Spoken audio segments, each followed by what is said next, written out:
Please be seated.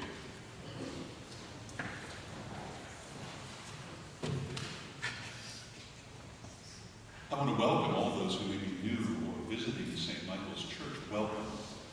We're glad that you're here today. We hope that you will join us for coffee in the community house, which is found through the back door and across the driveway. We hope that you'll fill out a card in the pew in front of you to let us know who you are and how we can respond to you, and how we can continue to become the church that our emerging community and our existing community need us to be. All baptized Christians are welcome to receive Holy Communion in the Episcopal Church and at St. Michael's. Simply come to the altar rail when the ushers release your pew, and if you wish to receive the host on the tongue or the hand, or the wine by drinking from the cup or by intinction, and if you wish just to receive a blessing, please cross your hands over your chest. Our organist, Daniel Schifo, who today is with, I don't know what the group's called, I'm calling them the Taft Tones, the Taft School Singing Group at our senior warden, Michael Hartzell Church at St. Luke in the Fields, having a wonderful concert today. And on the 12th of May, and that's why the choir is in the pews today. On May 12th, Sunday at 4 p.m. in the Woodward Chapel at Taft School, which is the former Christ Church building, Daniel will be giving a concert. His music will include composers from French, German, and English composers. The program is free and open to the public, and the details will be in the email that I send you once you fill out one of those cards. Rick? Is it time? Time to create. I think it's time for some theater. So I gave a 2-minute shorter sermon to give Rick some extra time on the floor. So Rick, what do you have to say? Well, I think one way to make religion relevant and comprehensible and truly valuable to each one of us in a manner that is both intriguing, rather unique, and at the same time profound and somewhat fascinating is to stage a theatrical presentation that a number of you will help create. Okay, well that sounded a little P.T. Barnum to me. I thought of that this morning was walking the dog. Okay, but now, back on point, I spent most of my life in theater arts, doing both acting, and directing, set designing, painting dropbox, and for shows many times right there in the Warner Theater, downtown Torrington. I was extremely fortunate having the opportunity to play a number of really cool roles on stage, my favorite being The Lion and the Wizard of Oz. I'd turn back if I were you. Okay. Well, I was also a teacher, and one of the classes I taught was art history. And in art history, there's a great section on the wonders of the great cathedrals of the world. Well, you are in one now.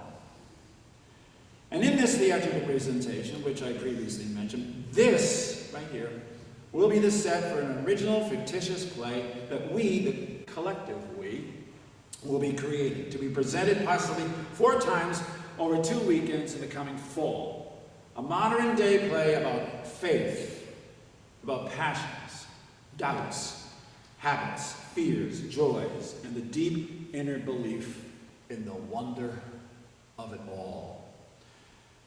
When I was growing up, there were 2 things you never discussed in the presence of unfamiliar, possibly emotionally unpredictable non-family members. That would be politics and religion. Yes.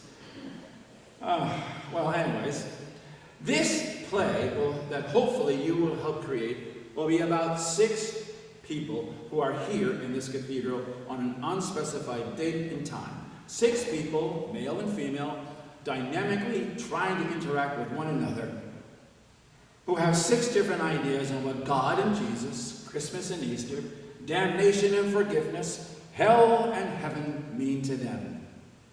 What religion is to them in an increasingly secular world. Why you lost your importance in faith and I've only come to church on Christmas and Easter to sort of keep your foot in the door.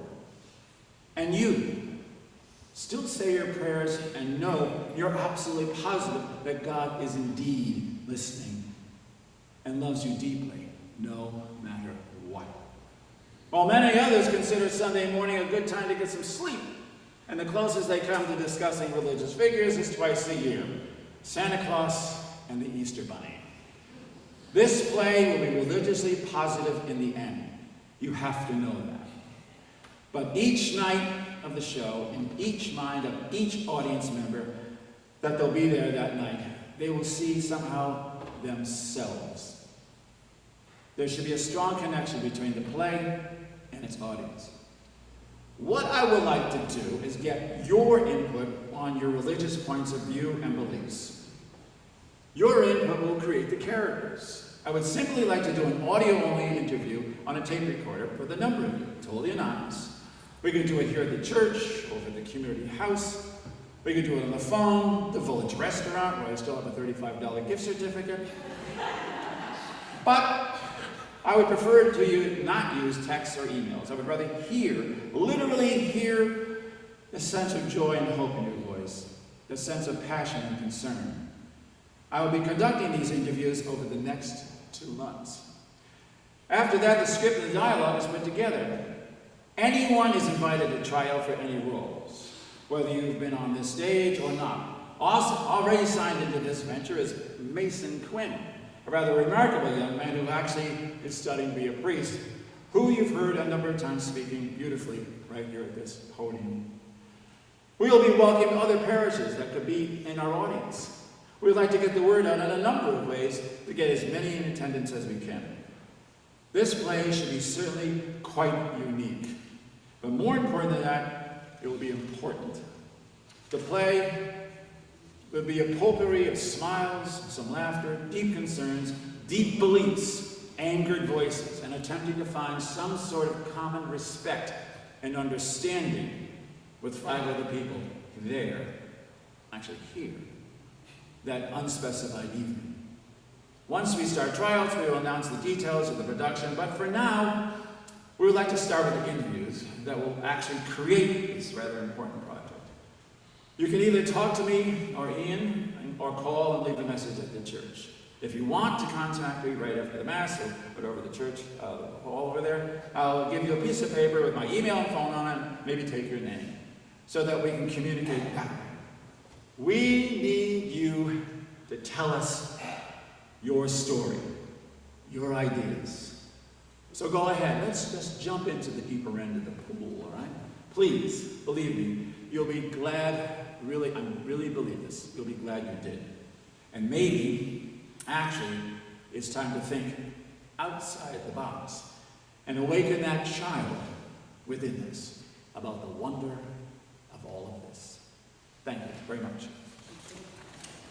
Thank you, Rick, and may we walk in love as Christ loved us and gave himself an offering and sacrifice to God. Our offertory hymn is the second on the hymn board. We'll remain seated.